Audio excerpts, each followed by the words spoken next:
Hi there, thanks for joining us. In this Repricer.com video, we're going to take a look at our automations feature. Think of automations as a simple way of moving your products from one rule to another automatically. An automation allows you to set criteria, and whenever that criteria is triggered, it will automatically move your product to another rule.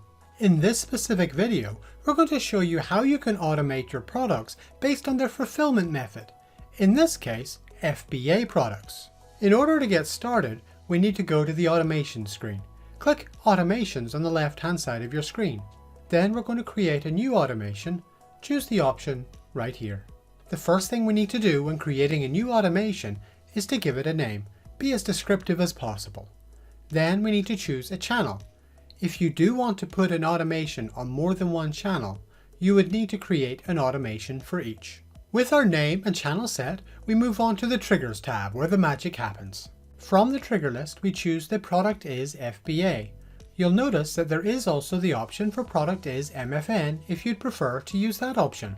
You can also have up to 3 triggers, so you can mix and match some of the other trigger options that are available. Next, we're going to choose our rules. First, we choose which rules are going to be looked at by this automation.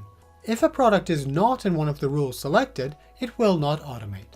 The second option is to choose the rule that your product is going to be moved into. With those selected, we have our final option. What happens when the automation no longer triggers? In this case, you can see that this would probably not be helpful as your products just can't change fulfillment type. However, if you are using other triggers such as stock quantity, buy box winner, or one of the others, then this would still be useful. You can choose to either stay on that rule or revert back to the previous rule. We'll leave the setting to move back to the previous rule. Next, we're going to move on and have a look at our Timings tab. Our Timings tab gives us a bit more control over when and where our automations are going to trigger. The first option is Lock Period. This basically allows you to lock your products so they cannot automate again for a while. As an example, you can set it to lock your product for 7 days if this automation is triggered. That does mean if another automation were to trigger, it wouldn't apply. You can also use Break Lock Period to say that this automation should ignore any products that have already got a lock period applied. Our next option, Start and End Dates, are pretty self-explanatory. You can tell Repricer to only apply this automation between the chosen dates.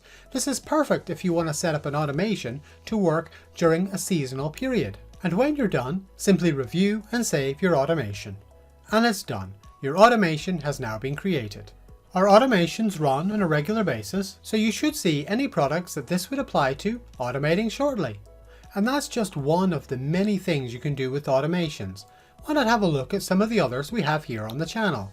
If you haven't yet started your trial with Repricer, we offer one free for 14 days, no credit card required. Or why don't you get in touch and book a demo with one of our helpful team? Thanks for joining me today and have a great day.